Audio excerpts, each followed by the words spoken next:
saya bilang aja ke anak saya, iya kakak memang berbeda gitu. Tapi dengan spesialnya kakak, mama jadi belajar bagaimana menjadi seorang ibu yang baik untuk kakak gitu. Jadi banyak ilmu tentang kakak, tentang penyakit kakak mungkin gitu ya. Pokoknya saya bersyukur sih Mbak sebenarnya. Ada syukurnya juga. Apa ya?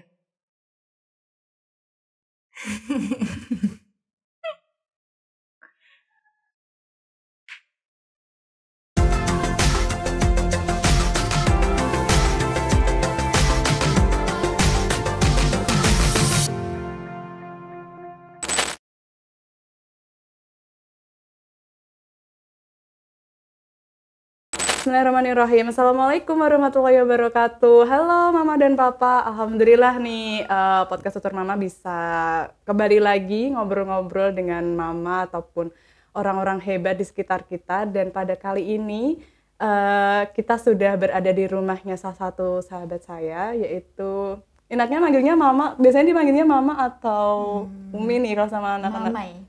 Mamai, panggilan sayangnya Mamai. Ada Mamai Pras, alhamdulillah. Terima kasih loh kita udah boleh main ke sini. Iya, sama-sama. Sehat kan? Alhamdulillah. Alhamdulillah. Kita udah bersama Mamai. Manggilnya Mamai Pras ya. Boleh kenalan dulu mungkin sebelum kita ngobrol-ngobrol lebih jauh? Oh iya, boleh.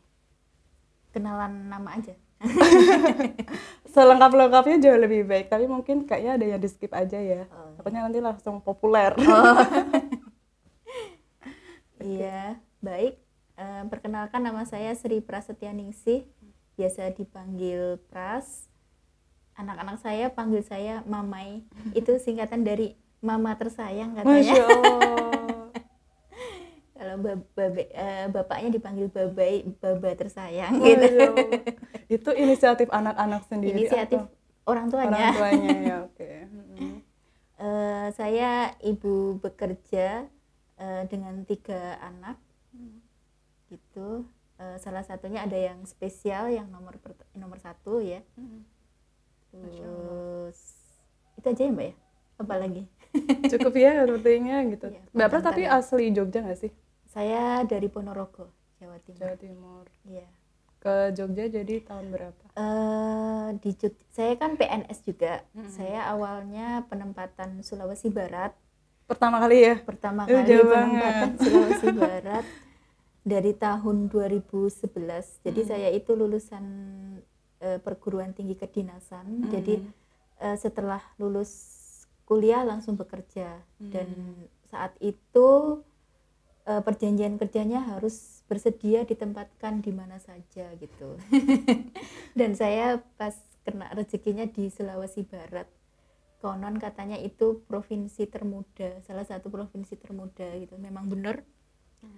Saat itu tuh ibu kotanya kan Mamuju ya. Iya, Mamuju. Mamuju itu orang-orang sering bilang maju mundur jurang gitu.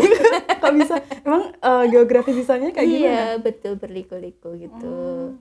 Tapi sekarang sudah berubah Mbak. Ju-nya jadi juta. Kenapa? Maju mundur juta. Karena di sana banyak pendatang, ya banyak usaha-usaha berkembang di sana. Jadi banyak orang-orang dari luar daerah yang berusaha di sana, termasuk banyak orang Jawa juga di sana. Oh iya ya, karena memang kondisi daerah baru perlu tenaga-tenaga baru juga ya. Betul, banyak pendatang di sana. Berapa lama di sana? Saya awalnya di Kabupaten Mamuju itu kan ibu kotanya Sulawesi Barat. Jadi provinsinya ya. Jadi cuma ada 5 kabupaten di Sulawesi Barat. Jadi perkenalan provinsi Sulawesi Barat itu nih. Ya, jadi saya ditempatkan di Kabupaten Majene namanya. Terus dari 2011 sampai tahun 2019. Terus 2018 saya pindah ke provinsinya gitu istilahnya di Mamuju. Jadi cerita kantor saya boleh ya Mbak ya? Boleh. Kantor saya namanya Badan Pusat Statistik. Jadi setiap kabupaten itu pasti ada kantornya. Dan 2019 itu saya pindah ke ibu kota provinsinya, di provinsinya gitu di provinsi DPS Provinsi Sulawesi. Berarti waktu di Mamuju itu belum ketemu sama Bapak? Sudah. Oh, sudah. Gimana nih ceritanya? Jadi kami istilahnya penempatan bersama gitu. Sudah menikah sebelum penempatan, jadi penempatan bersama di sana. Alhamdulillah ya. Dan ceritanya bisa ke Jogja ini karena saya mutasi? mengajukan pindah karena anak saya yang spesial tadi, yang nomor 1. Tahun 2021 kemarin baru pindah ke Jogja. Iya. Kita sama 2021 saya juga ke sini. Oh iya. Bapak juga ke sini dan qadarullah Allah mempertemukan kita. Alhamdulillah, Masya Allah. Oke. Pasti banyak sekali ya struggle dalam kehidupan ini. Terutama pengantin baru, penempatan langsung di luar Pulau Jawa, jauh dari keluarga. Betul. Dan Allah hadiahkan seorang yang luar biasa. Iya. Kak siapa namanya? Fatar. Mas Fatar ya. Iya. Apa itu arti dari Fatar? Sebenarnya namanya nggak ada fatar-fatarnya. Oh iya. Namanya Bil Fakih Al-Ataris Satar. Nggak tahu tiba-tiba pengen Fatar aja, Fatar. Bil Fakih itu artinya adalah dengan kefakihan ya, kefakihan ilmunya. Al-Ataris, atar itu artinya bersih. Atar itu artinya bersih ya. Is artinya kuat. Ya semoga seperti sifatnya ya, bersih. Karena katanya anak-anak spesial itu belum mengerti apa-apa, jadi kayak anak bayi gitu. Jadi babanya itu sering bilang my always baby boy gitu katanya. Karena ya memang spesial, belum masih belajar terus sampai sekarang. Ataris, is artinya kuat. Satar itu anak kita tiga-tiganya ada satarnya. Oh, kenapa itu? Itu nama favoritnya babaynya. Oh gitu. Satar itu tuh artinya orang yang bisa memendam menyimpan aib orang lain. Artinya ya gitulah, bisa menyimpan, bisa memilih, bisa memilah, menyimpan aib orang lain lah gitu. Satar itu nama direkturnya Garuda kayaknya salah. Oh iya. Emir Satar ya. Oh iya benar. Semoga ya nanti beliau adik bisa menjadi jadi orang yang sukses. Tadi aku ketemu di bawah kakak. Iya, sama kakak, maksudnya langsung ketemu orang baru tuh enggak kayak takut atau gimana, langsung seneng. Melempar senyum. Iya, memang anak saya suka senyum. Gitu. Tapi nanti mau didatangkan ke sini ya? Boleh nanti kita di akhir ya. Seseorang yang memacu pastinya ya, memacu orang tua untuk banyak belajar dengan kehadiran beliau. Karena kita mulai ngomongin, kamu malah berkata-kata sih. Tuh kan siapa yang cengeng, bukan saya kan. Mbaknya bikin saya nangis. Astagfirullah. Oke. Udah tisu nih? Enggak jadi. Pakai aja nanti, jaga-jaga ya. Oke.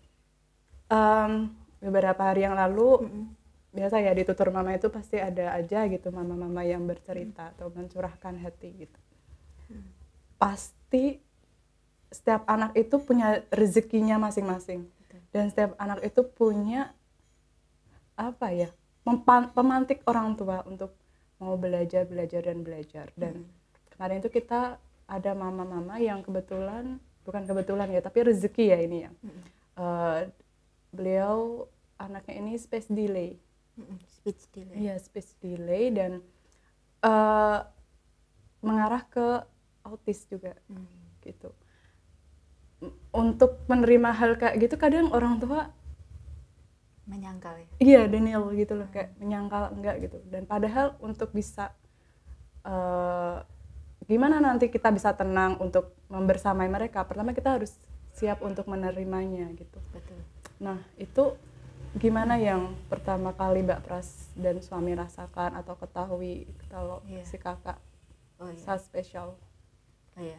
Pertama dulu waktu umur 2 tahun ini anak kok nggak ngomong-ngomong gitu ya, padahal kan umur segitu seharusnya udah, waktu itu kami masih di Majene ya, masih jauh dari fasilitas mungkin ya untuk anak-anak spesial. Jadi dulu itu kami ke Makassar, Jauh banget. dari Majene ke Makassar itu perjalanan darat hampir dari jam 7 malam jam 8 malam sampai subuh. Itu berapa jam ya, Mbak? Ya Allah. Iya, itu. Lah itu Itu kayak perjalanan Iya. aku Bogor ke Semarang. Iya, Segitu. betul. Sampai segitunya karena di Majene itu belum ada Fasilitas yang mendukung ya. Untuk kami berobat ke dokter spesialis anak waktu itu, dokter tumbuh kembang. Karena dulu waktu itu masih kecil ya. Dokter tumbuh kembang bilang ini enggak apa-apa gitu, maksudnya dibilangnya masih speech delay, mungkin masih belum kelihatan gitu. Speech delay waktu itu katanya. Ini enggak apa-apa, ini mungkin kebanyakan nonton gitu, kebanyakan HP, kurangi aja gitu. Tapi memang kenyataannya iya, memang dulu memang kayak gitu. Iya, ada sih. Semakin kesini kan kita kurangi juga ya, udah sesuai saran itu. Semakin kesini kita telusuri lagi penyebabnya dulu kenapa. Anak saya dulu kan sempat keluarnya itu susah gitu ya, Mbak ya. maksudnya waktu melahirkan itu sempat berhenti di kepalanya. Itu katanya salah satu penyebabnya itu juga. Bisa juga karena dulu waktu hamilnya konsumsinya gitu. konsumsi makanan. Bisa jadi itu. Terus di Sulawesi Barat itu kan di Majene itu banyak ikan ya. Saya dulu konsumsi daerah. banyak ikan. Mungkin itu ikannya terkontaminasi apa namanya? Logam berat kayak gitu-gitu ya. Berat, gitu. Karena mungkin lautnya nggak bersih dan sebagainya. Ya awalnya saya apa ya kira-kira penyebabnya itu. Alih-alih nyari penyebabnya, kita nyari solusinya aja gitu. Jadi ya sampai saat ini ya terapi gitu. Sampai akhirnya alhamdulillah Allah takdirkan ya. Ini salah satu ikhtiar kami ke Jogja itu ya, nyari pendidikan buat anak. Terus apa namanya? Saya pernah sempat ada tawaran juga ke Jakarta gitu. Waktu itu ya mungkin fasilitas studian juga bagus ya, pasti bagus. Cuma karena saya ibu bekerja dan mungkin kalau di Jakarta itu kurang mendukung menurut kami gitu. Karena mungkin berangkat pagi, pulang sore, terus kapan ketemunya sama anak-anak gitu. Iya, benar. Jakarta juga seperti itu ya. Iya, kota yang nggak pernah Katanya, tidur. Ya mungkin sekarang sudah berbenah ya, jadi Mungkin ya. mungkin sekarang sudah berbenah, tapi ya masih lah. Jadi kami nyari-nyari gimana ya kira-kira yang pas gitu. Ya sampai akhirnya ketemu di sini di Jogja gitu. Walaupun sudah kota besar tapi masih apa ya, menurut kami masih bisa untuk menunjang untuk sebagai saya ibu bekerja gitu. Karena saya alhamdulillah saya di sini itu kebagian kerja yang di lapangannya gitu. Dulu kan di kantor sana kan sebelumnya di staff. Di sini tuh di lapangannya dan banyak alasan saya bisa keluar gitu. Ya, jadi nakal ya. Jadi ya strategi seorang ibu ya. Sering saya karena kalau sudah selesai kerjaan ngapain lagi gitu ya. Kalau dulu kan harus stay terus di kantor gitu ya. Kalau sekarang bisa alasan ke lapangan gitu. Padahal kan sudah selesai gitu ya.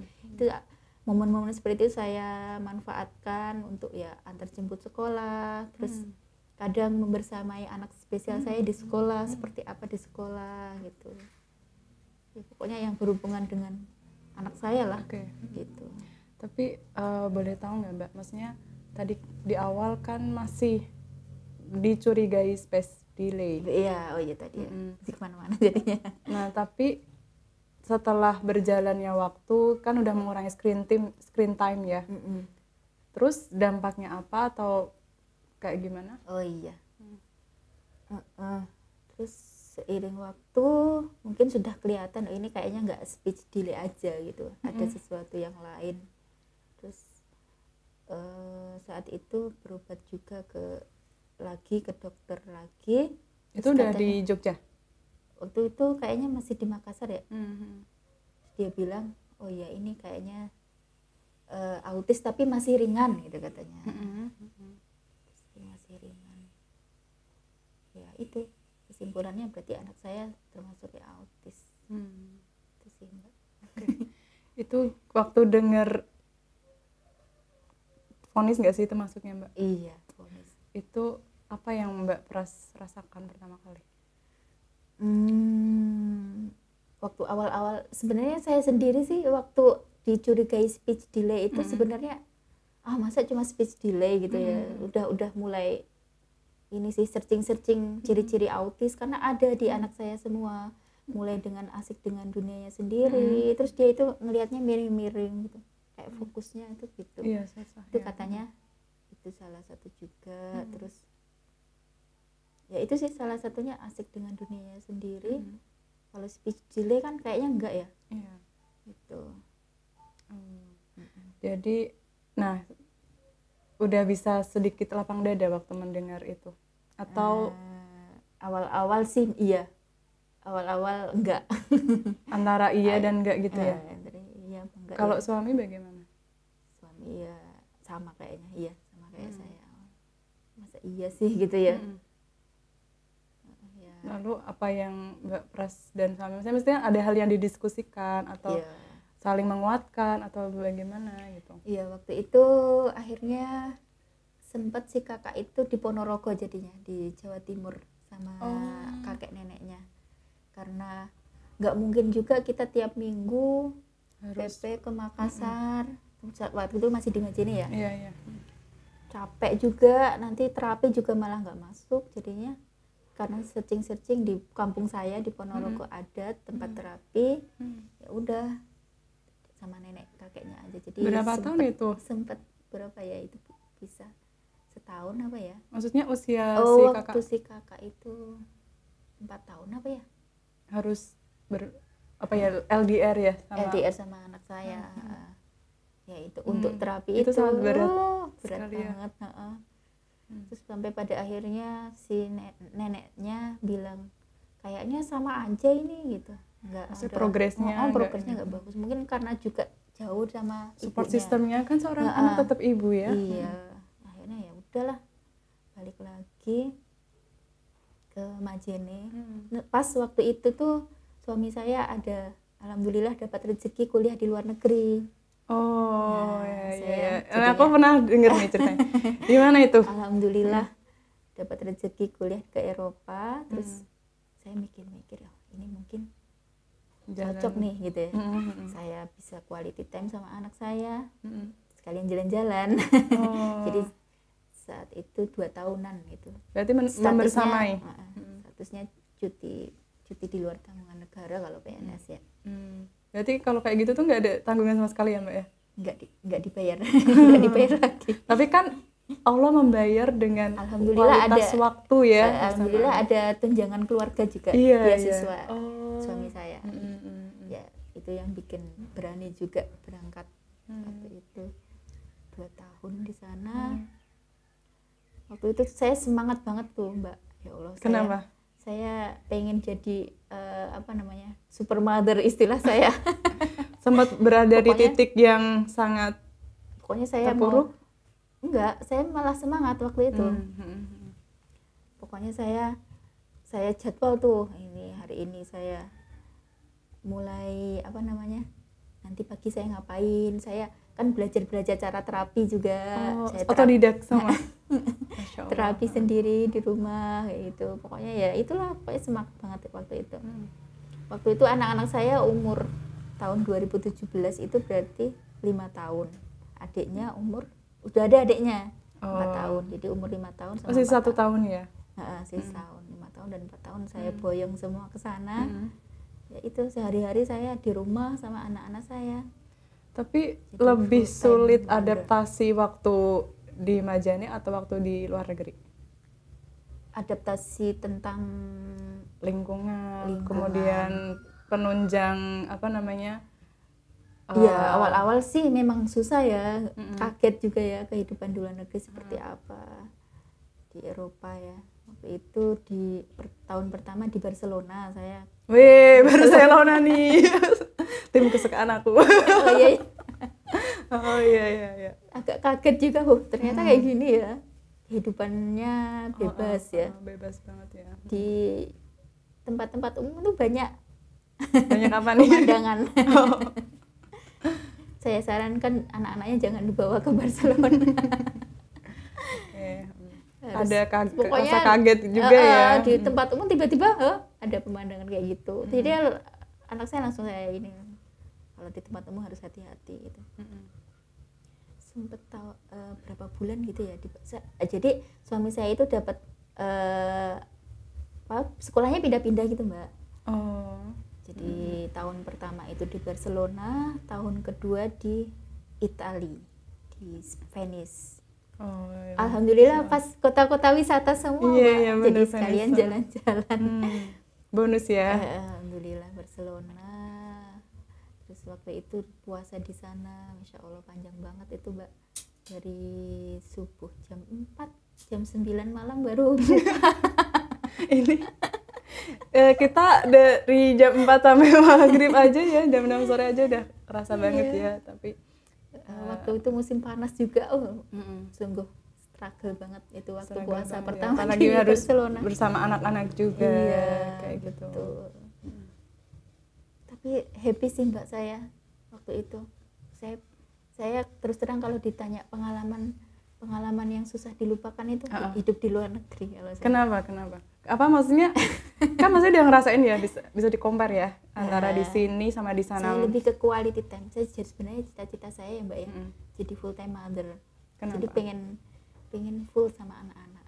Itu cita-cita ini saya. Menarik ya. Maksudnya dulu kan sekolahnya di kedinasan. Pengennya langsung kerja, pengen jadi ibu kerja. Tujuannya awalnya gitu ya kan. Tapi setelah menjadi ibu, ya mungkin gara-gara anak saya itu juga sih. Saya pengen. Keinginan itu masih tertanam masih sampai sekarang. Dan suami saya sekarang lagi nyari-nyari sih Mbak kerja yang bisa mengcover semua gitu ya. Dan dulu 2 gitu, kata semua kerja bisa mengcover gitu. Dan saya bisa resign gitu. Tapi memang apa sih yang dirasa, maksudnya masih meluangkan waktu untuk bekerja dan juga menjadi seorang ibu itu yang itu dari Mbak, hati yang paling dalam tuh apa sih yang dirasakan? Oh ya, kalau alhamdulillah sampai sekarang masih enjoy sih Mbak, karena tadi ya, karena saya sekarang kerjanya alhamdulillah banget enak gitu. Saya itu istilahnya cuma kerja setengah hari sih Mbak. Jadi sampai jam 12 biasanya saya di kantor, terus habis itu jemput anak-anak sekolah, habis itu WFH istilahnya di rumah kerjanya gitu. Karena ya teman-teman lapangan memang kayak gitu Mbak. Aku dulu juga sih 2 tahun kerja lapangan. Beneran. Pagi kan apel pagi briefing, biasanya jam 9 gitu kita udah ke lapangan. Dan banyak ketemu hal-hal baru ya kalau di lapangan tuh, ketemu orang-orang baru. Terus nanti iya itu yang saya suka Mbak. Saya kan kerjanya survei ya. BPS survei. Ya, survei ada survei ekonomi, survei pokoknya rumah tangga. Kadang kalau saya datang ke rumah tangga itu kok ketemu orang-orang unik gitu. Itu yang bikin Mbak Pras ini ya senang, lebih senang ke lapangan termotivasi juga ya kan, dapat insight baru. Betul, kayak gitu. Betul. Itu sih Mbak. Sekarang kakak berarti udah berapa tahun usianya? 10 tahun. 10 tahun ya. 2012. Sekolah? Jadi anak saya itu sekolahnya di Bias Special School itu memang sekolah yang spesial ya, untuk anak-anak spesial dan plus Islamik gitu. Jadi ya itu saya pilih itu. Terus kalau tingkatannya dia ke tingkat 2 sih Mbak. Nggak tahu ya dia itu kelas berapa di sana gitu. Oh jadi di sana sistemnya tingkat-tingkat ya? Atau nggak tingkat sih Mbak, yuk. Kalau mau di tingkat ya tingkat 2 gitu, kelas 2 gitu. Cuma ya belajarnya ya anak-anak spesial kayak gitu Mbak, terapi, terus ke motoriknya, belajar kemandiriannya. Karena terus terang kalau mau dicekoki pelajaran ABCD, alfabet dan sebagainya belum bisa. Karena bicara aja belum bisa kan Mbak. Jadi ya anak saya yang termasuk autis yang belum bisa bicara sampai sekarang. Mohon doanya. Iya, sekarang insya masih Allah ya. proses. Pernah ada cerita nih seorang mama yang anak gini ya, kalau autis itu nyon sewu, pengelolaan emosinya tuh juga Betul. susah ya kan, gitu kan, bahkan sampai ada yang kalau tantrum itu wah luar biasa sekali. Betul. Pernah Mbak pernah juga menghadapi kayak gitu? Minggu-minggu bulan lalu mungkin ya, bulan-bulan lalu itu tuh anak saya itu kayak gitu, tiba-tiba membuang barang itu tuh. Saya perhatikan dia itu tuh suka meniru, itu tuh saya lihat dia meniru adiknya yang ini yang ketiga, anak saya yang ketiga tuh dia masih bayi suka buang-buang barang, itu ditiru sama dia. Jadi dia suka buang barang-barang. Terus karena mungkin di sekolah suka ada kegiatan keterampilan merobek kertas, itu kan melatih motoriknya ya, padahal ya. Sekarang semua kertas itu dia sobek karena dia nggak paham anak yang jadinya mungkin karena terlalu sering itu ya sekarang semuanya disobek kayak gitu. Terus masih suka marah-marah itu tanpa ada alasan gitu. Tapi alhamdulillah ada laporan sih minggu ini marahnya mungkin dulu menyerang, tapi alhamdulillah sekarang enggak menyerang teman-temannya. Oke. Nah, sebagai seorang ibu ya, manusiawi, kita berbicara seorang ibu yang manusiawi, pasti kita ada di titik capeknya, lelahnya. Waktu kita nggak cuman, apalagi kayak Mbak Pras ya, waktu kita tuh nggak cuman buat untuk keluarga dan anak, kita masih mikirin pekerjaan juga. Pas menghadapi kondisi kayak gitu, pernah nggak sampai hampir keluar kontrol? Keluar kontrol itu gimana maksudnya? Kesabarannya udah limit nih. Marah-marah, ya iyalah. Pernah. Anak saya juga kalau ini saya marahi gitu, padahal dia juga nggak ngerti ya kalau dimarahi ya. Sering Mbak. Terus gimana respon anak-anak kalau misalnya? Terus saya berpikir semakin kesini, oh ya anak saya malah nggak ngerti ya kalau ini. Ya udah akhirnya ya sabar dulu. Terus kalau misalnya pas tantrum seperti itu, apalagi anak-anak semua itu kan masih anak-anak balita. Terus ini kan wajar ya, mereka ada fase, apalagi tuh 6 sampai 7 tahun sudah besar sih sebenarnya anak saya Mbak, udah 10 tahun itu. Oh iya. Itu kalau misalnya semuanya kondisi kayak gitu, gimana cara mengatasi kalau tantrum ya? Itu biasanya kalau tekniknya terapi itu di ini tangannya di blok istilahnya. Dipegang gitu ya? Dipegang. Gitu.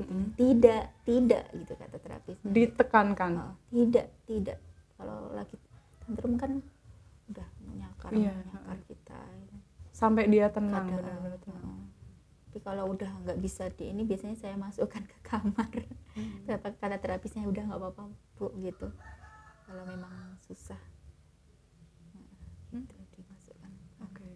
Nah itu kan tadi ya, kalau Mbak Pras dan suami dari awal alhamdulillah udah bisa cukup menerima kondisi anak. Tapi ada nggak sih lingkungan yang dalam tanda kutip tuh kok gini sih anaknya, gitu. Betul. Soalnya itu yang mama di itu cerita, anak saya itu 3 tahun ya kalau salah, bahkan belum bisa jalan. Jadi kemana-mana tuh pakai stroller apa sih ya kan, kayak gitu. Nah pas di bandara ada orang bilang, loh kok udah gede masih pakai gini kayak gitu. Nah itu kan kadang masyarakat kita kan mau basa-basi tapi ternyata itu tidak tepat gitu. Nah itu Mbak Pras juga alami kayak gitu nggak? Iya betul, tetangga saya sendiri sekarang. Dia nggak tahu mungkin ya anak-anak kayak gitu. Dia bilang nakal banget sih gitu. Karena hiperaktif ya? Hiperaktif, suka buang-buang. Kan itu yang saya bilang, dia lagi suka buang-buang. Anak autis itu repetitif, dia mengulang kegiatan-kegiatan tertentu. Nah, salah satunya dia buang-buang itu. Kalau lagi buang-buang ini nakal banget sih dia bilang tetangga saya, karena belum ngerti ya. Terus ya itu, karena belum tahu anak-anak kayak gitu. Terus gimana Mbak menghadapi orang-orang atau lingkungan yang mungkin nggak support ke kita atau kurang mendukung kayak gitu? Kalau menurut saya kalau yang seperti itu yang mungkin kurang ilmu tentang anak-anak spesial ya. Jadi ya udah saya biarin aja maksudnya. Karena mereka belum tahu juga.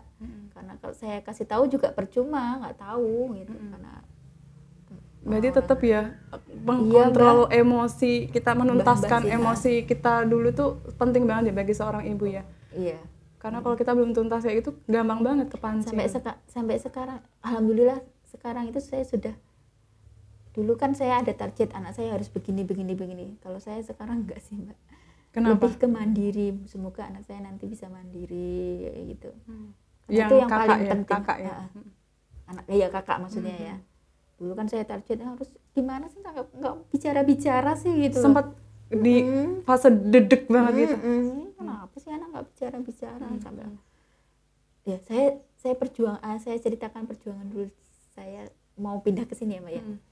Saya dulu waktu masih di Sulawesi Barat itu saya cuti sebulan itu khusus untuk mencari sekolah untuk anak saya, terapi anak saya. Terus saya pas nggak ya nanti kalau hidup di sini, karena kalau kita ngajuin pindah ke sini terus nggak ngajuin lagi itu kayaknya mungkin selamanya nanti saya di sini. Jadi saya harus tahu nanti kehidupan saya. Riset ya ini ya. Jadi saya 1 bulan itu nyari sekolah sendiri Mbak itu. Karena suami saya waktu itu nggak diizinkan cutinya. Survei itu ke sini? Iya, sebulan. Masya Allah. Jadi waktu itu saya naik pesawat sendiri. Waktu itu tuh berdoa, ya Allah semoga anak saya nggak kenapa-kenapa di jalan gitu ya. Oh sama anak juga? Iya, sama. Berapa tahun itu? Waktu itu usianya? Tahun 2019 berarti 7 ya? 7 tahun. Saya bawa ke sini, saya nyari-nyari ya sekolah terapi gitu. Karena kok kayak seneng gitu sama Jogja. Kayaknya kehidupannya berhati nyaman ya katanya Mbak. Orangnya berhati nyaman gitu katanya. Ya. Katanya gitu sih. Tapi di sini ada keluarga waktu? Enggak. Nah, enggak. Terus gimana manajemen ininya? Saya di luar negeri kan terbiasa searching penginapan online gitu ya. Jadi ya saya dari Sulawesi itu udah siap semuanya. Jadi saya nginep di sini, terus kemana-mana kan nge-grab gitu ya, gampang. Jadi saya kemana-mana nge-grab. Terus alhamdulillah langsung dapat penginapan. Sebulan itu saya berobat ke dokter, terus nyari terapi dan lain-lain. Kira-kira sekolah yang pas nanti di mana selama saya di Jogja gitu. Saya agak memaksa awalnya dulu itu. Memaksa mau siapa? Pindah ke sini. Memaksa kepala kantor di Sulawesi Barat. Iya, Pak saya. Tapi tahu kondisinya? Iya, tahu. Tapi kepala kantor saya waktu dulu belum mengizinkan. Katanya, emang kamu bisa memastikan kalau kamu pindah ke sana anakmu bisa langsung sembuh gitu. Alasannya kayak gitu. Itu iya, maksudnya menjadi tantangan. Iya. Oh, saya buktikan nih, gitu enggak? Ya udah. Terus alhamdulillah waktu itu kepala kantornya ganti. Terus alhamdulillah dimudahkan waktu itu langsung bisa di ACC. Tapi kalau menurut Mbak Pras sendiri nih, maksudnya tenaga medis ya untuk membantu anak-anak spesial seperti kakak, udah cukup bagus nggak sih? Sesuai nggak sih? Saya yang ambil sekarang gitu ya. Berarti kan udah ngerasain kan yang waktu itu di luar negeri sama di sini kan ya pengobatan. Itu gimana? Saya di luar negeri itu sebenarnya nggak berobat juga sih Mbak. Saya memang fokusnya mandiri ya. Fokusnya mau quality time sama anak gitu. Dan saat itu tuh nggak kepikiran buat berobat dan lain-lain. Ya udah, pokoknya alhamdulillah waktu itu saya ingat suami saya juga bilang kok Fater kayaknya bagus ya di luar negeri, maksudnya mungkin ya karena di sana juga kehidupannya lebih bagus ya, maksudnya dari segi apanya? Mungkin airnya lebih bagus, udaranya lebih bagus. Terus higienis. Alhamdulillah Mbak, selama di luar negeri itu Mbak saya ingat sekali tidak pernah kami itu sakit. Serius? Bener Mbak. Alhamdulillah ya. Flu dikit pun enggak. Pusing-pusing pun enggak gitu ya. Mungkin karena saya happy pertama, happy, mungkin ditambah habit atau lingkungannya tuh lingkungannya bagus ya. Bagus. Terus di sana itu ada kebiasaan jalan kaki. Oh iya. Nah itu mungkin yang bikin sehat. Kemana-mana itu terus jalan kaki. Terus ada playground gratis juga di sana. Tiap sore itu anak-anak saya ajak ke playground gitu. Itu Mbak. Happy. Terus, ya. Mungkin saya waktu itu full time mother gitu, jadinya fokus gitu ngurusin kesehatannya juga full gitu.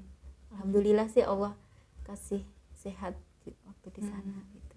Nah, berarti kalau secara kualitas proses pengobatan ya di pengobatan sini ya. nanti kembali ya. Kira-kira pas nggak ya yang saya ambil gitu ya Mbak sekarang ya. Ya gimana Mbak, namanya ikhtiar ya. Awal-awal sih saya awal-awal ini keras sama suami saya. Suami saya itu udah kasih obat aja gitu, obat kimia maksudnya Mbak ya. Obat kimia. Waktu anak maksudnya saya itu kalau obat kimia itu lebih menunjang ke mananya sih? Dia kayak ngilangi tantrumnya gitu. Tenang Ada ya, obat penenang lebih ya. gitu ya. Kayak orang mungkin lebih mirip-mirip narkoba kali ya Mbak. Tapi yang bisa sesuai dosis dokter kan ya. Pastinya. Ya. Pokoknya buat nenangin. Terus ada vitamin untuk otak juga ada. Terus anak-anak saya itu kan katanya ada virusnya. Anak-anak autis itu di otak yang ininya ya. Di dalam tubuhnya, di dalam sel tubuhnya. Dan anak saya itu setelah diperiksa ada virusnya namanya CMV sama HSV-nya positif. Jadi selama ini minum obat antivirus itu. Itu dampaknya apa sih Mbak kira-kira? Virusnya itu bisa, kalau HSV itu orang sering bilang herpes itu Mbak. Itu katanya terinfeksi waktu hamil atau bisa jadi waktu melahirkan itu tadi. Nah itu kalau jangka panjangnya bisa merusak otak. Virus-virus itu dari dalam ya menyerang. Jadi ada TORCH singkatannya, Toxoplasma, Rubella, TORCH, CMV sama HSV. Ada 4 virus itu. Kalau terinfeksi salah satu virus itu, salah satunya itu penyebab autis gitu. Autis. Anak saya yang positif itu HSV sama CMV. Itu yang selama ini kami berusaha mengobati antivirusnya itu. Sampai sekarang. Itu emang tidak untuk diberhentikan atau emang harus? Oh iya, virus itu kata dokter cuma bisa dimatikan katanya. Ditidurkan ya, benar-benar. Udah pernah denger ya Mbak istilahnya? Pernah ya.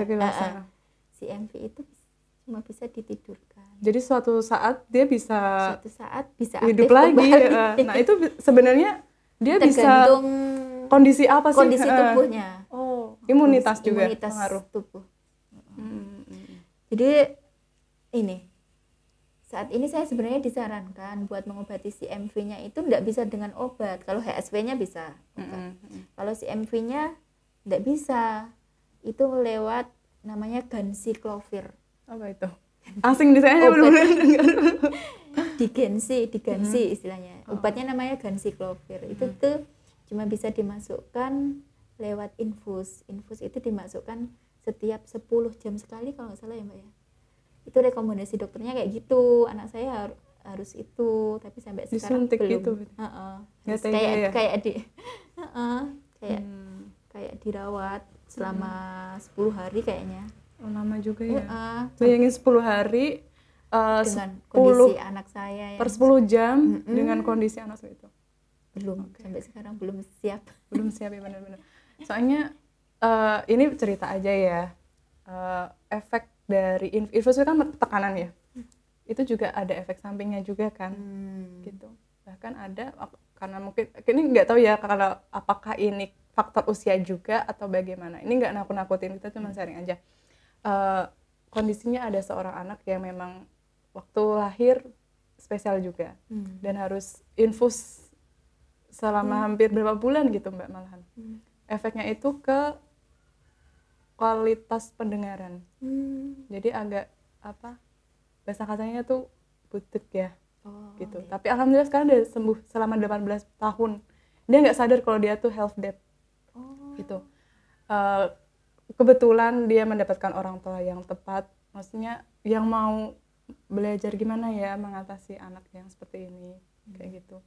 Dan alhamdulillah anak ini nggak sadar, orang-orang di sekitarnya juga nggak memberitahu. Setelah 18 tahun dia baru sadar. Sadarnya gara-gara tiba-tiba telinganya sakit, diobatin terus ada sesuatu yang dikeluarkan gitu, pendengaran dia jadi normal banget.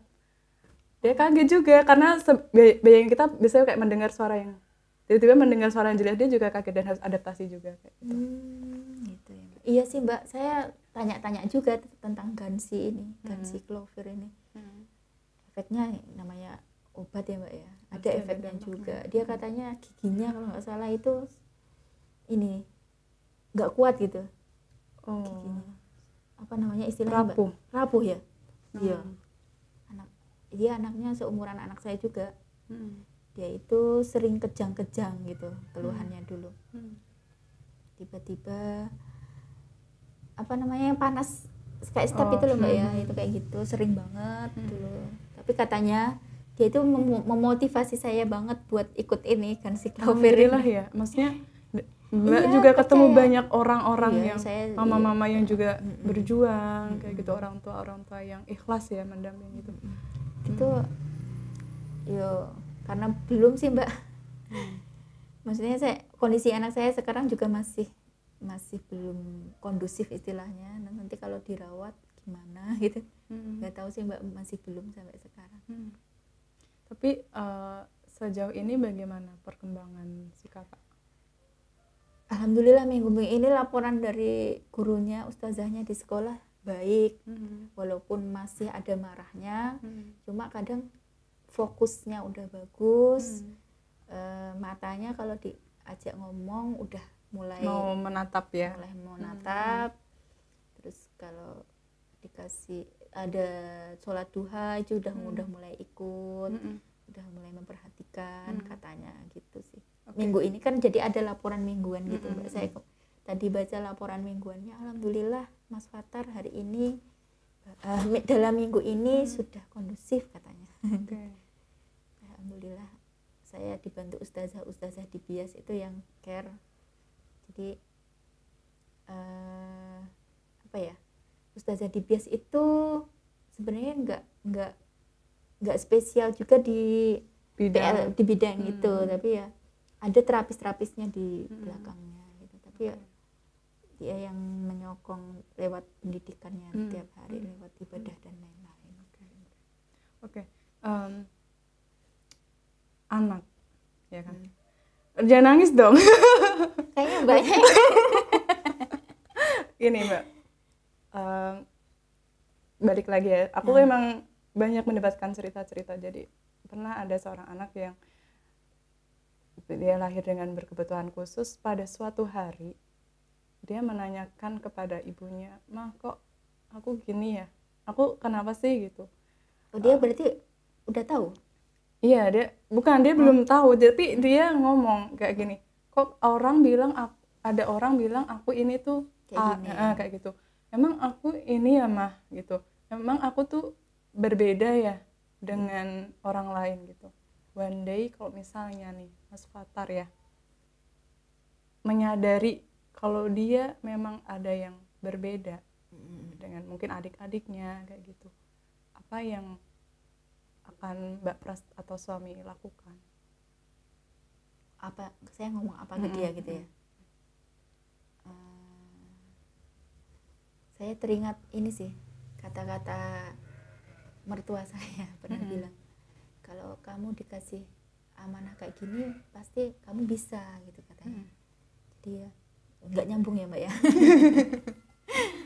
Jadi ya saya bilang aja ke anak saya, iya kakak memang berbeda gitu. Tapi dengan spesialnya kakak, mama jadi belajar bagaimana menjadi seorang ibu yang baik untuk kakak gitu. Jadi banyak ilmu tentang kakak, tentang penyakit kakak mungkin gitu ya. Pokoknya saya bersyukur sih Mbak, sebenarnya ada syukurnya juga.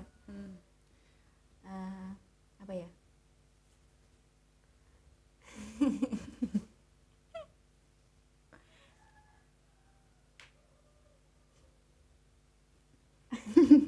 kok jadi nangis sih Mbak?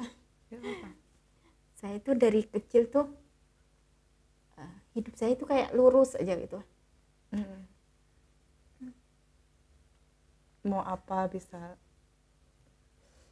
Iya Mbak.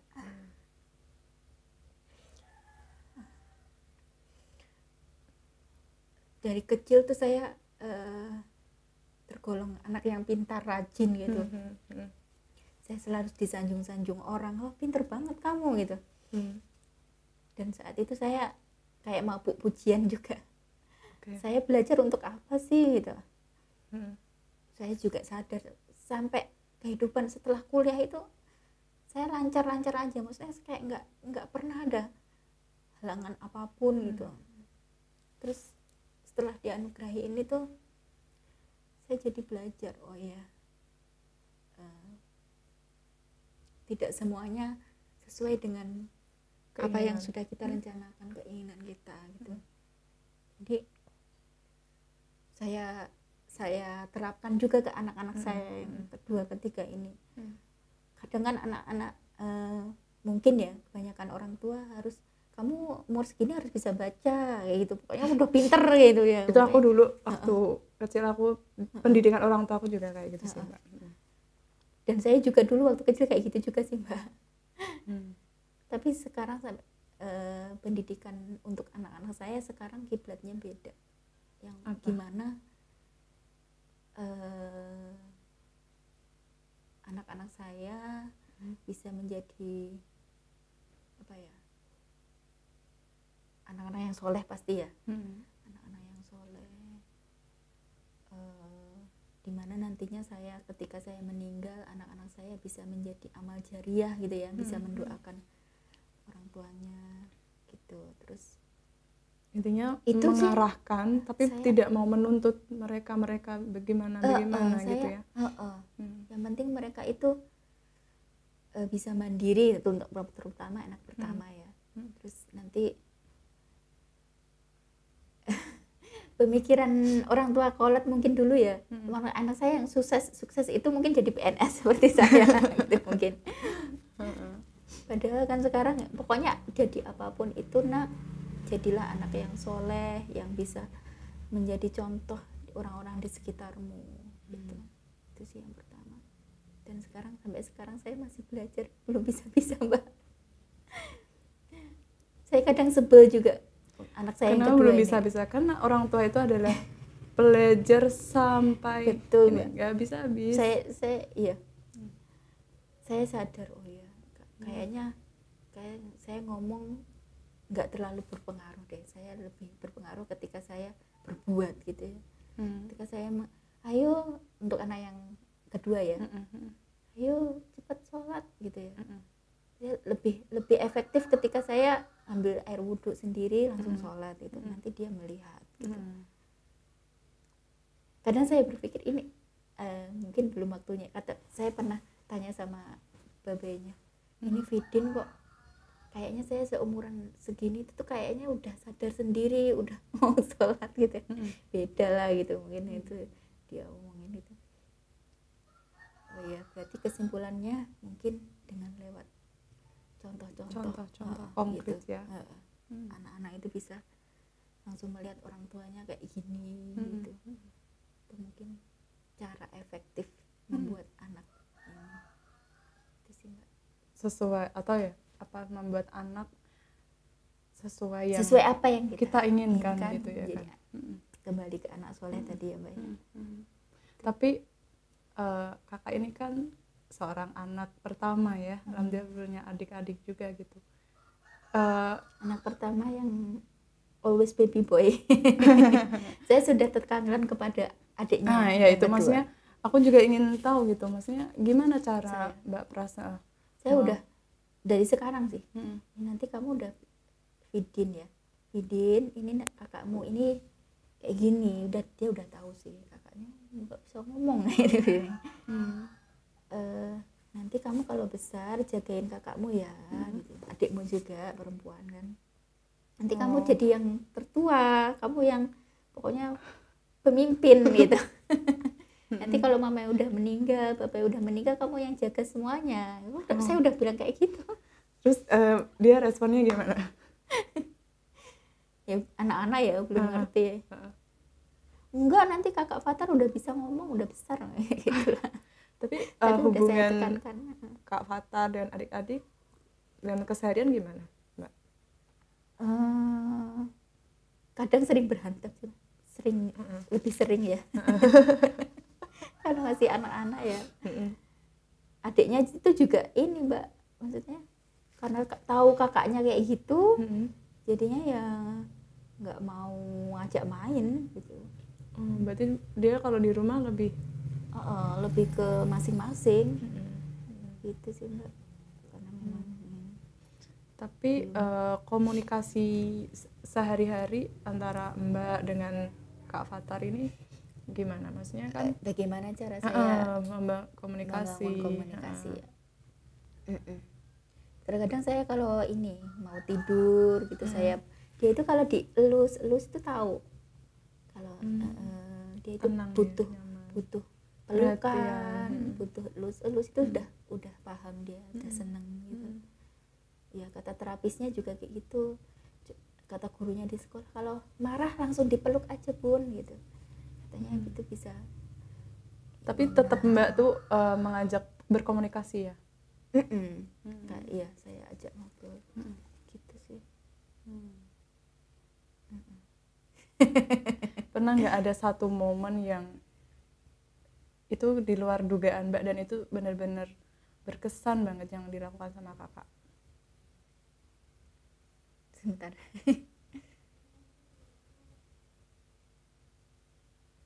Saya kok lupa ya Mbak, ada itu dulu.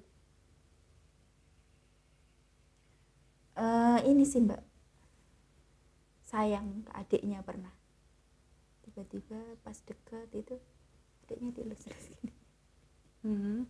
Ke saya ya, yang ke saya ya, Ke semuanya. siapapun. Iya. Dia itu ada sisi dia itu lembut hatinya. Tetap ya ada. Kalau ada yang nangis, dia ikutan nangis. Oh iya. Adiknya nangis sebel gitu kadang, dia juga ikutan nangis gitu. Terus kalau rame, situasi lagi rame, orang-orang rame itu dia sebel juga nangis.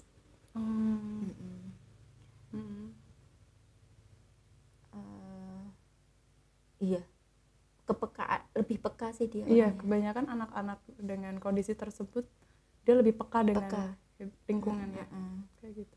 Tapi kalau misalnya tiba-tiba kakak adik rame kayak gitu, respon dia itu ikut rame, tadi kan bilangnya ikut nangis ya, kayak gitu.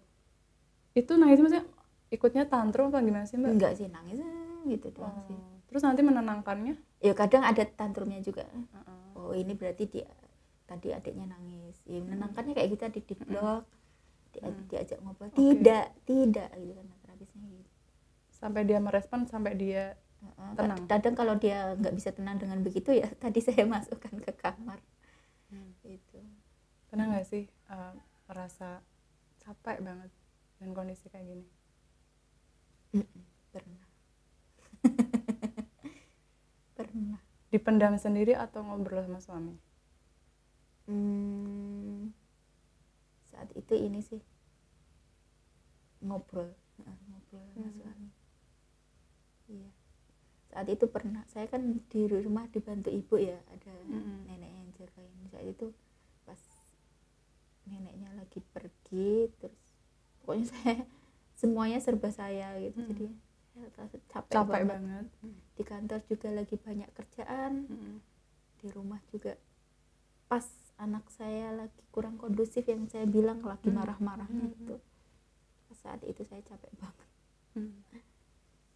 Saya ya cerita aja sama suami gitu. Atau kadang nangis sendiri pernah. Itu ya cara menghibur ya, atau menenangkan seorang mami apa tadi panggilnya? Super mamai. Mamai. Tapi sejauh ini ada nggak sih Mbak kayak perlakuan khusus ke kakak gitu, misalnya dari makanan? Betul. Terus gitu ada nggak? Makanannya di diet anak saya. Apa gula ya? Gula, gluten, kasein. Gluten itu tepung terigu istilahnya ya. Kasein itu segala macam bentuk susu, susu hewan. Itu sih yang sementara ini utama. Terus untuk berarti dari dulu ASI ya? ASI terus nggak? ASI. Terus sempat dulu tuh kita belum tahu kalau anak spesial itu, anak autis itu beberapa ahli menyarankan untuk tidak mengkonsumsi susu yang mengandung kasein, itu susu hewan gitu. Dulu itu kita nggak tahu, jadi beberapa tahun itu, setahun mungkin 2 tahun ya, anak saya itu konsumsi susu biasa, susu sapi. Efeknya saat itu tuh tengah malam bangun, marah-marah, nggak jelek, bangun sih, kadang nangis juga gitu. Pokoknya tidurnya nggak tenang lah, marah-marahnya lebih intens gitu. Kayaknya sih efek itu juga. Itu tuh Mbak, kata beberapa ahli, makanan yang mengandung gluten sama kasein itu tidak bisa dicerna oleh pencernaan anak-anak kayak gitu, karena memang dari ususnya bermasalah. Dan itu menyebabkan jamur itu yang masuk ke otaknya, yang menyebabkan terganggunya otak. Menurut para ahli seperti itu. Dan sampai saat ini masih kami yakini karena memang saya lihat seperti itu. Tapi ya gitu Mbak, kadang kami konsisten, kadang kalau dia ngelihat ngerengek, meminta sekeliling ada terigu, roti, itu dia langsung makan, langsung ditelan Mbak. Jadi kalau ada makanan-makanan yang dipantang itu dia tuh ngerti itu makanan nggak boleh, berarti saya makan, langsung saya telan. Kadang di sekolah itu juga kayak gitu, karena di sekolah itu beberapa ada yang nggak diet gitu. Jadi makanannya itu saya udah pesen sih sama ustazanya, nanti kalau ada makanan yang mengandung gini-gini yang tidak boleh sama kakak Patar, tolong langsung dilihat kakak Patarnya, nggak boleh. Gitu sih. Jadi teman-temannya kalau ada makanan yang nggak boleh buat dia itu, kalau nggak diawasi ustazanya dia langsung ambil, langsung telan. Kemarin itu sebenarnya kecolongan deh kayaknya laporannya. Kenapa? Makan sosis atau apa ya? Sosis pun juga ini ya? Sosis ada mengandung pengawet, nggak boleh Mbak. Berarti kalau boleh tahu sehari-hari itu pola nasi, makannya bagaimana? Makan nasi, makan tahu tempe saya masih boleh sih Mbak. Karena beberapa ada yang nggak boleh juga, kedelai ya, kedelai dan turunannya. Iya. Ada paham yang boleh, ada yang enggak. Kalau saya Mbak boleh. ketatin boleh. Oh boleh. Masih boleh. Terus apa namanya? Sukanya itu yang protein gitu sih Mbak. Telur, ikan, ayam. Dan itu dibolehkan ya kalau konsumsi? Saya masih boleh. Karena beberapa ada yang nggak boleh juga, kalau ayam horn ya. Ayam potong nggak boleh. Harus ayam kampung. Ikan pun kalau ikan laut nggak boleh, harus ikan darat. Tawar, iya. Kalau saya masih malah bolehnya ikan tawar. Ikan tawar. Karena tadi tidak terkontaminasi logam berat. Ya.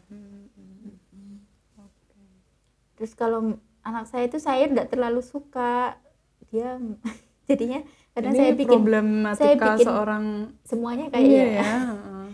Jadi biasa saya bikin bakwan gitu. Diinovasikan ya. kayak gitu. Suka berarti kalau diolah kayak gitu. Iya mau. Keripik jamur, keripik bayam. Gitu sih. Kadang harus kreatif kalau mau menerapkan diet yang benar. Kadang saya mentok, harus ini makan apa lagi nih. Pernah dia bilang kayak bosen gitu misalnya? Iya, anak saya bosen. Iya, pernah lagi susah makan itu. Bingung waktu itu saya. Anaknya badannya kurus banget waktu itu Mbak. Karena nggak mau makan. Waktu itu ya waktu fase-fase anak saya yang ini ya, yang lagi down itu ya, anak saya udah nggak mau makan. Nah waktu itu saya bocor dietnya, makanan yang dia mau kan yang mengandung terigu itu Mbak. Kadang saya kasih juga. Itu mungkin salah satunya. Terus dampaknya yang waktu down itu. Terus kalau misalnya udah kayak gitu, ya waktu itu tuh awalnya ada obat atau awalnya gimana? saya nggak kasih obat Mbak. Nah sejak saat itu saya kasih obat penenang gitu. Dan itu obat kimia tadi itu ya? Sampai sekarang kadang saya kasih, kadang saya. Tapi dia kalau minum obat gimana Mbak? Maksudnya ada atau ada trik lain, trik atau cara? Iya ada. Nggak tahu sih Mbak, ini menurut pengamatan saya ya. Dulu tuh waktu awal-awal pas tantrum itu, waktu minum obat itu, setelah minum obat itu tenang, iya memang berkurang sih Mbak. Terus semakin kesini itu saya nggak rutin minumnya itu ya. Pas kondisi tertentu saya baru kasih lagi. Sekali lagi karena saya sebenarnya nggak berpaham obat kimia sebenarnya. kurang seret ya sama obat kimia sebenarnya. Cuma ya kondisi tadi anak saya seperti itu, kayaknya butuh. Sekolah pun gara-gara tantrum nanti jadi malah nggak masuk. Ya udah. Pernah nggak sih kondisi pas mau berangkat kerja tiba-tiba tantrum hebat kayak gitu? Pernah. Ya saya tunda keberangkatan, nunggu dia. Ini kadang di sekolah juga udah sampai sekolah, naik motor jegrek udah berhenti di motor, nggak mau sekolah. Nggak mau sampai sekolah, udah sampai sekolah udah ya? Sampai sekolah ya? Gini udah. Dia terus gimana caranya? Motor terus. Ya udah saya tunggu sampai bagus moodnya. Oh Masya Allah, jadi emang harus sabar banget ya. Iya. Nggak kok Mbak, saya termasuk yang nggak sabar. Salah gitu deh. Dia awalnya hanya bersosialisasi ya dengan mamanya dan papanya dan keluarga, tapi tiba-tiba harus dengan lingkungan sekolah. Itu ada apa ya, kayak shocking gitu nggak sih si kakak? Atau dia langsung dia itu tuh ternyata senang bergaul. Bergaul. Pantesan kalau ada bener ya tadi kalau ada orang baru tuh langsung senang. Dia senyum tadi tadi pasti kalau di sini dia mau ikutan nimbrung, pasti di sini dia. Boleh deh nanti kita boleh ya nanti ya. Tapi kayaknya ini harus disembunyiin dulu nih. Oh iya ini. Takutnya nanti. Iya, kayak gini langsung. Kan ini menarik banget kuenya gitu. Nah, kita udah ngobrol berapa lama ya? Kelamaan ya, Mas. Oh, 1 jam. Udah kerasa banget ya, Masya Allah. Iya. Mungkin ini sedikit penutup, bukan sedikit ya, mungkin ada hal yang belum atau yang ingin disampaikan Mbak Pras, mumpung ada di sini ya, hal yang bisa disampaikan buat mama-mama di luar sana, buat ya siapapun itu. Apa ya Mbak, drama untuk anak ibu-ibu spesial mungkin ya, yang dianugerahi orang tua ya, dan orang tua pada umumnya ya. Karena menurut saya setiap anak itu unik ya, punya sisi baik dan sisi baik semua. Jadi kita harus tahu nih anak saya potensinya di mana gitu. Tidak usah dipaksakan untuk anak-anak. Mungkin sudah banyak ya sekarang ilmu-ilmu tentang parenting ya. Kenali bakat-bakat anak kita masing-masing, minat anak kita masing-masing, terus kita olah sedemikian rupa bagaimana minatnya itu bisa berkembang dengan baik gitu ya, selagi masih kecil gitu ya. Selagi kecil kita pelajari baik-baik apa dia punya bakat apa gitu, lalu kita kembangkan. Mungkin di sekolah juga banyak ekstra kurikuler. Kalau anak saya ada banyak ekstra pendidikan yang tepat tuh juga memilih penting pendidikan ya. tepat betul. Silahkan, tapi yang penting satu kalau menurut saya apa? Bisa menjadi anak yang soleh, semuanya cita-citanya itu kan ya. Bisa mengetahui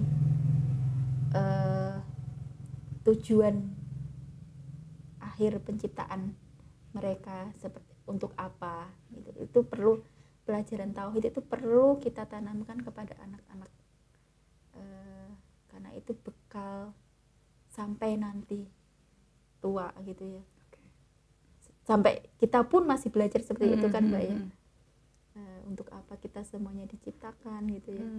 Jadi mungkin teman-teman ibu-ibu ya, mamai mamai saya sendiri, bunda-bunda semuanya, dari sekian banyak keinginan-keinginan itu, tanamkanlah pelajaran tauhid untuk anak-anak kita gitu.